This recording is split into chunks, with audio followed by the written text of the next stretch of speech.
Question number 33, थोड़ा different sort of A question है आपका। क्वेश्चन नंबर 33 क्या कहा जा रहा है, A B C D is a quadrilateral. तो पहले मैं क्वाड्रिलेटरल बना लेता हूँ, ए बी सी डी, ये हो गया ए बी देन सी और D.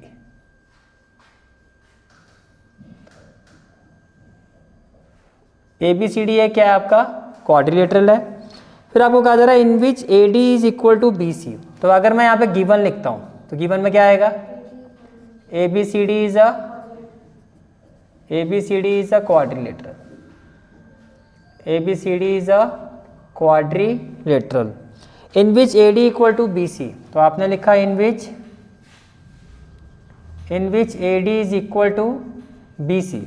If PQRS be the midpoint of AB, BC, CD and BD respectively, show that PQRS is a rhombus. Show that PQRS is a rhombus. अब देखो इसको कैसे बनाया गया।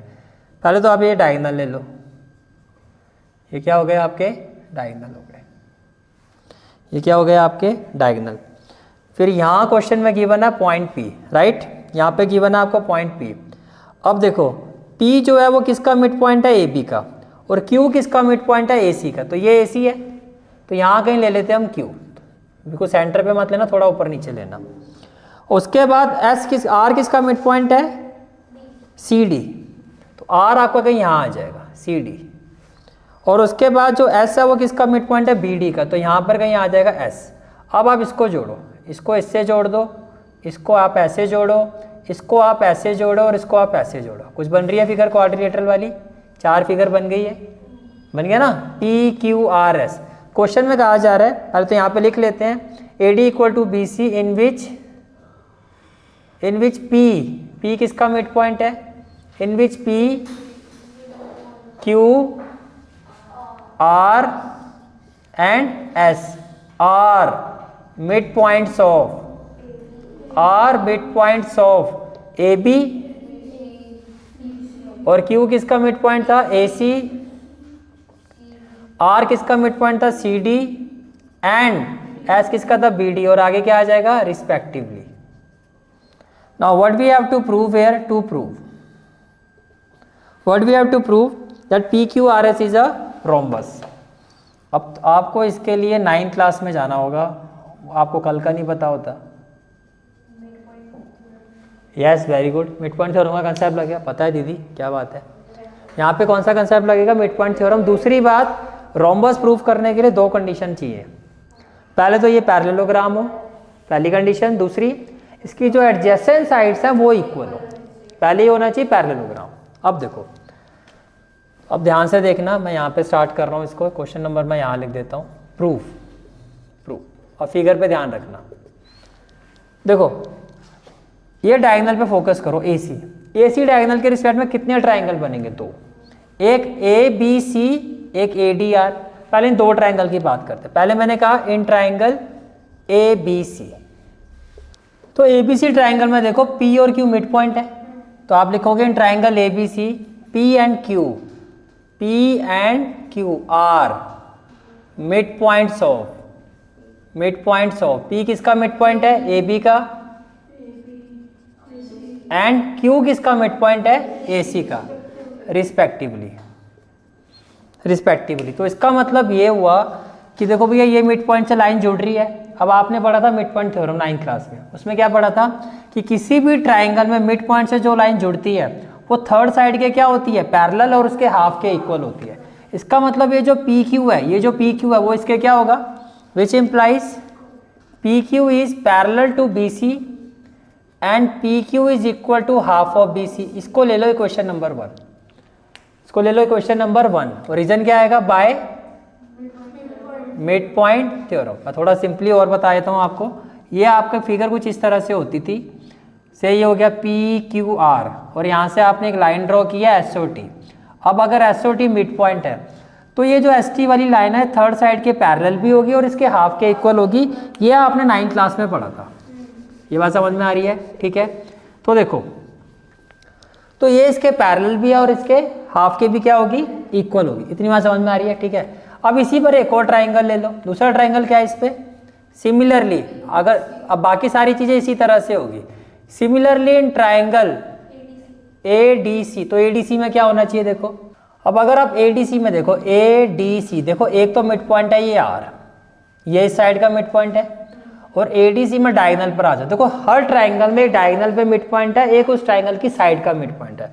तो ADC में डायगोनल है AC, इस पे मिड पॉइंट क्या है Q, तो ये जो RQ है आपका RQ, अब ADC, तो RQ किसका होगा पैरेलल, AD के या DA के। मैं बोल सकता हूँ भैया ये मिड पॉइंट है, ये लाइन इसको टच कर रही है, और इस ट्राइंगल पे ये जो साइड है वो इस साइड के क्या होगी, पैरेलल, और इसके हाफ के इक्वल।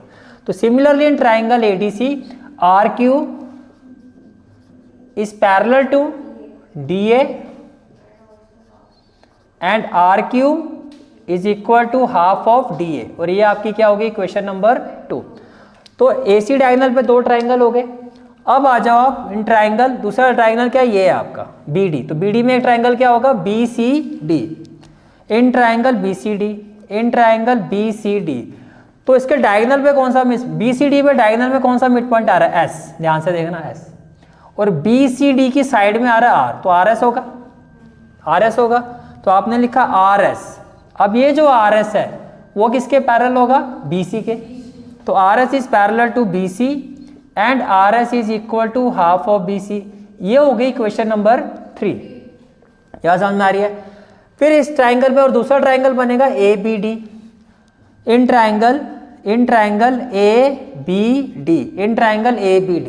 अब देखो ABD अगेन BD पे तो ऐसी है, और यहां से क्या हो गया P, साइड पे क्या हो गया P, तो ये जो SP है वो किसके पैरेलल होगा, DA के, तो SP is parallel to DA and SP is equal to half of DA। अब हमें दो चीजें प्रूव करनी है, एक तो ये पैरेललोग्राम हो और फिर इसकी एडजेसेंट साइड इक्वल हो। पैरेललोग्राम के लिए अपोजिट साइड पैरेलल होनी चाहिए। तो देखो अब यहाँ पे देखो, ये क्या है आपका BC, ये क्या है आपका BC, और ये भी क्या है आपका BC। तो फ्रॉम 1 and 3, फ्रॉम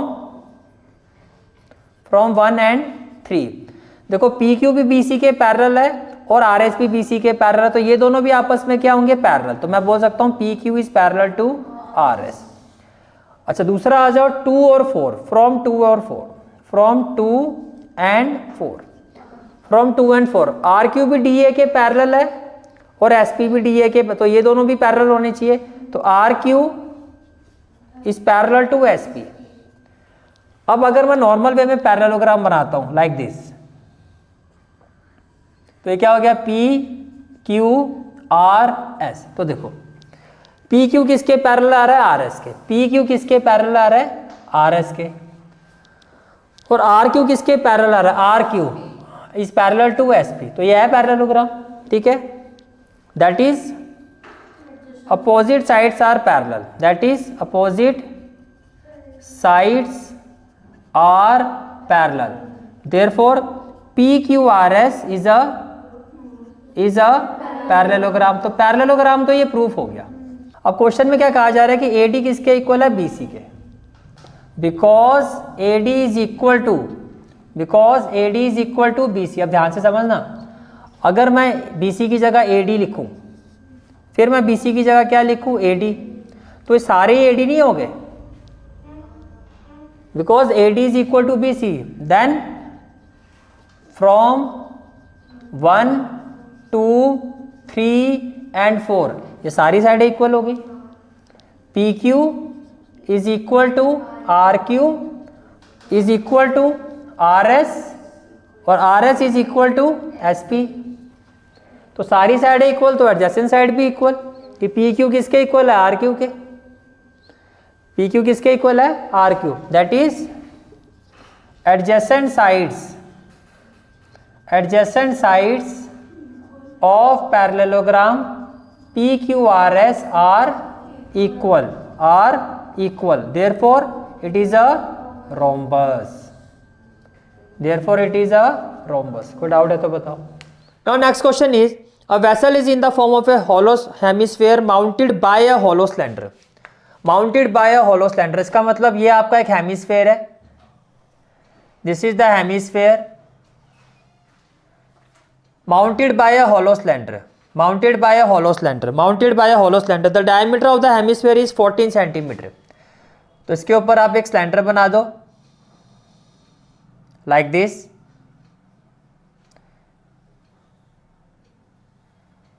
तो ये क्या हो गया आपका, this is hemisphere, this is hemisphere,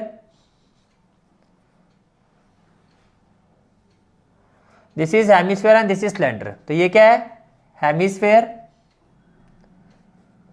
mounted by a cylinder. तो ये इसके ऊपर क्या है, सिलेंडर है, यानी कि हेमिस्फेयर के ऊपर सिलेंडर है।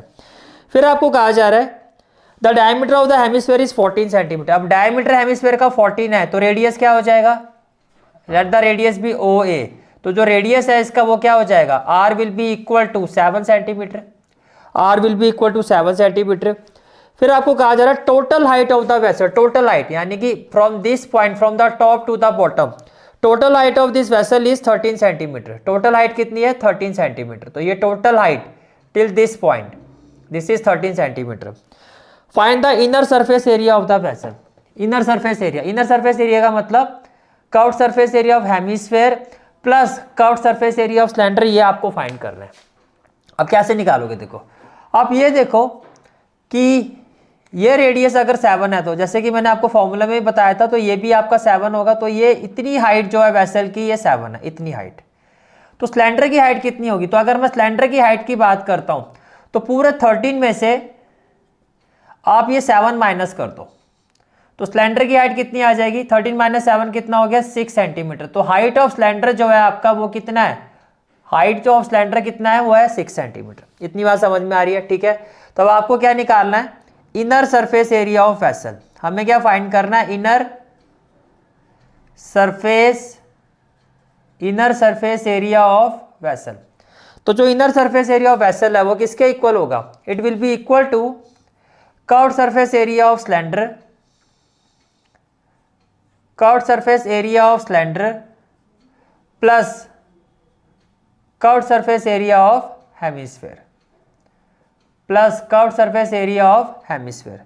तो सिलेंडर का कर्व्ड सरफेस एरिया क्या हो गया, that is 2 pi R H, और हेमिस्फेयर का कर्व्ड सरफेस एरिया क्या होता है, 2 pi R square, 2 pi R square. तो यहां से 2 पाई आर आपका कॉमन आ जाएगा, within bracket we will have H plus R. अब वैल्यू पुट करते हैं, it will be equal to 2 into pi की वैल्यू क्या हो जाएगी, 22/7।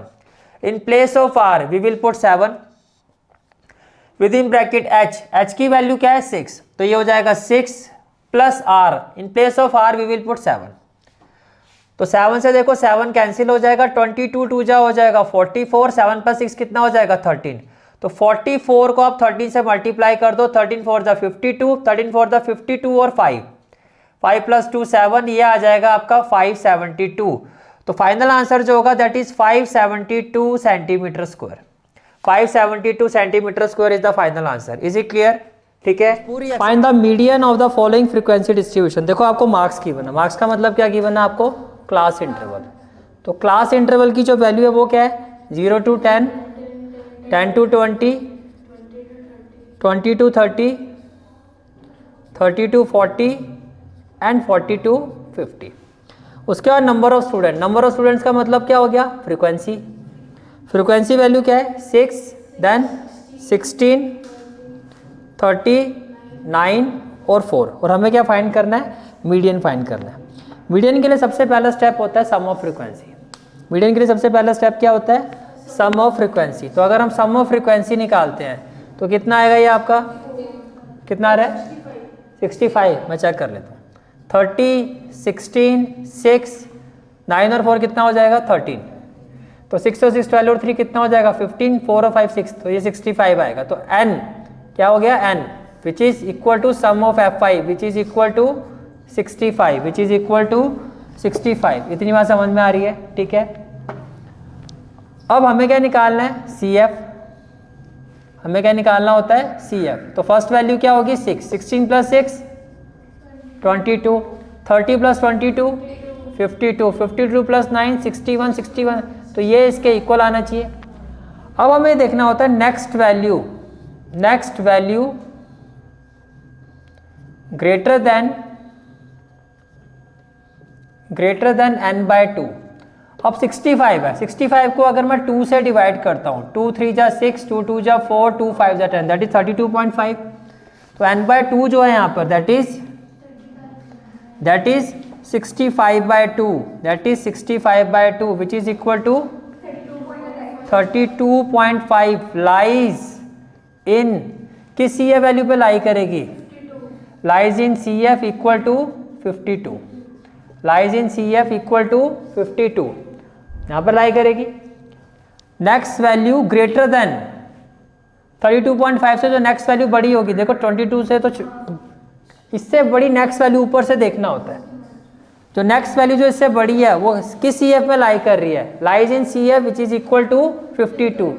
तो अगर ये है तो इसका मतलब जो मीडियन क्लास होगी, therefore median class is equal to, तो मीडियन क्लास क्या हो जाएगी आपकी 22 to 30, मीडियन क्लास क्या हो जाएगी 20 to 30, जिस पर वो लाई कर रही है यही आपकी मीडियन क्लास है। इसका मतलब अब देखो मीडियन का फॉर्मूला क्या होता है, now median is equal to, median is equal to L plus n/2 minus C F upon F into H. L तो होती है लोअर लिमिट, तो यहाँ पर L की वैल्यू क्या होगी, lower limit of median class that is 20, n/2 ये कितना हो जाएगा 32.5, फिर सी एफ क्या होगा प्रीसीडिंग, प्रीसीडिंग वैल्यू कितनी है 22, एफ क्या होगा frequency of median class that is 30, और एच कितना हो जाएगा upper limit minus lower limit that is 10। अब देखो median equal to L, L की वैल्यू कितनी है 20, तो आपने लिखा 20 प्लस n/2, n/2 कितना है 32.5 माइनस सी एफ कितना है 22 अपॉन एफ, एफ कितना है 30 इंटू एच, तो ये आपका कैंसिल हो गया, तो ये हो गया 20 प्लस 32.5 माइनस 22 कितना होगा 10.5, 10.5 डिवाइडेड बाय 3, तो जब आप 10.5 को 3 से डिवाइड करोगे तो 3 3 जा क्या आ जाएगा 9, 1 और 5, ये 0.35 जा क्या हो जाएगा 15, तो ये आपका मीडियन जो होगा वो क्या होगा 20 plus 3.5 that is 23.5 and this is the final answer of this question. Is it clear? Now next question is question number 32। भैया बहुत ही अच्छा क्वेश्चन है, ध्यान से समझना इस क्वेश्चन को। Question number 32, at t minutes past 2 PM, देखो ये हो गया 2 PM, at t minutes past 2 PM the time needed by the minute hand of a clock to show 3 PM। 2 PM से किस पर जाना है हमें 3 PM पर। पहले मुझे बताओ इन दोनों के बीच में कितने मिनट्स का डिफरेंस होगा, 60 मिनट्स का, ये आप मानते हो? आपको कहा जा रहा है 2 PM से आगे कितना आगे t मिनट्स, 2 PM से कितना आगे t मिनट, तो at t minute past 2 PM the time needed by the minute hand, तो मिनट हैंड को 3 PM तक जाने के लिए इसके आगे was found to be 3 minute less than t²/4। इसका मतलब ये हुआ अकॉर्डिंग टू द क्वेश्चन आपको ये कहा जा रहा है कि t minute plus t²/4 minus 3 equal to 60 minute. अगर ये चीज समझ में आ गई तो क्वेश्चन क्लियर हो जाएगा आपको। दोबारा देख लो, eight t minute past 2 PM, तो t अब यहां से यहां तक जाने के लिए 3 मिनट लेस देन t²/4। दोबारा देखो, was found to be 3 minute less than t²/4, यानी कि ये प्लस ये पूरी वैल्यू जो है वो 2 से 3 PM का डिफरेंस है, ये मिनट में, तो ये डिफरेंस कितने का होता है 60 मिनट का ही तो होता है। तो बेसिकली ये पूरा जो मिनट में, तो ये भी मिनट में है, तो इसको अभी इक्वल टू में 60 लिखो। क्या इतनी बात समझ में आ रही है? तो अगर मैं इसको सॉल्व करता हूँ तो पहले देखो ये हो जाएगा t प्लस यहाँ से ये हो जाएगा t²/4 ब्रैकेट ओपन करते हैं माइनस 3/1 इक्वल टू 60 होगा। तो यहाँ से एलसीएम लोगे तो क्या आएगा 4, ये हो जाएगा 4t plus t² minus 12 equal to क्या होगा 60 होगा, इक्वल टू क्या होगा आपका 60 होगा। आगे देखो, अब ये क्या हो जाएगा t² प्लस 4t माइनस 12, 6 4 24, ये हो जाएगा 240। इसका मतलब t² plus 4t minus 12 minus 240 equal to क्या हो जाएगा 0, और इसका मतलब हो गया t² plus 4t minus 252 equal to 0, which implies t² plus ये होगा आपका 18t minus 14t minus 252 equal to 0। 18 और 14 का डिफरेंस कितना होता है 4, और अगर आप इन दोनों को मल्टीप्लाई करोगे तो 252 के इक्वल ही आएगा। अदरवाइज दूसरा मेथड क्या है आपके पास, क्वाड्रेटिक फार्मूला से भी आप इसको कर सकते हो अगर डायरेक्टली आप फैक्टराइज नहीं कर पा रहे हो। तो यहाँ से कॉमन क्या आ जाएगा, t ब्रैकेट में क्या आ जाएगा t प्लस 18, यहाँ से कॉमन क्या आ जाएगा -14, ये हो जाएगा t प्लस 18 इक्वल टू क्या हो जाएगा 0। कॉमन फैक्टर क्या है t plus 18, another factor will be t minus 14 equal to क्या होगा 0। अगर t प्लस 18 0 के इक्वल है तो t इक्वल टू -18, क्या टाइम नेगेटिव हो सकता है, नॉट पॉसिबल। और t माइनस 14 0 तो t क्या होगा 14, ये पॉसिबल है। देयरफॉर आपको क्या पूछा गया था, find t, therefore t is equal to 14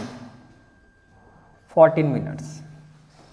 अब इसको चेक भी कर सकते हो, मैं क्रॉस चेक करके दिखाता हूँ। देखो t की जगह 14 रखो, रखा, फिर ये क्या होगा 14 स्क्वायर अपॉन में क्या होगा 4 माइनस 3। अब ये सॉल्व होके 60 आना चाहिए, तो 2 2 जा 4 करता हूँ तो 2 7 जा 14 होगा, एलसीएम क्या आएगा 2, 14 2 जा क्या हो जाएगा 28, 7 4 जा 28, 7 1 जा 7 और 2 9 हो जाएगा, और 2 3 जा क्या हो जाएगा 6, 98 अपॉन में क्या आ जाएगा 2, 98 और 28 बताओ कितना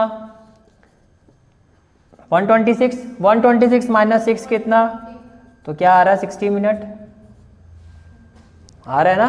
तो टी की वैल्यू क्या होगी 14 minute. A cottage industry produces a certain number of poultry articles in a day, हमें नहीं पता कितने प्रोड्यूस हो रहे हैं, तो let number of articles produced in a day, let number of articles produced in a day equal to क्या हो गया x हो गया। It was observed on a particular day that cost of production of each article, cost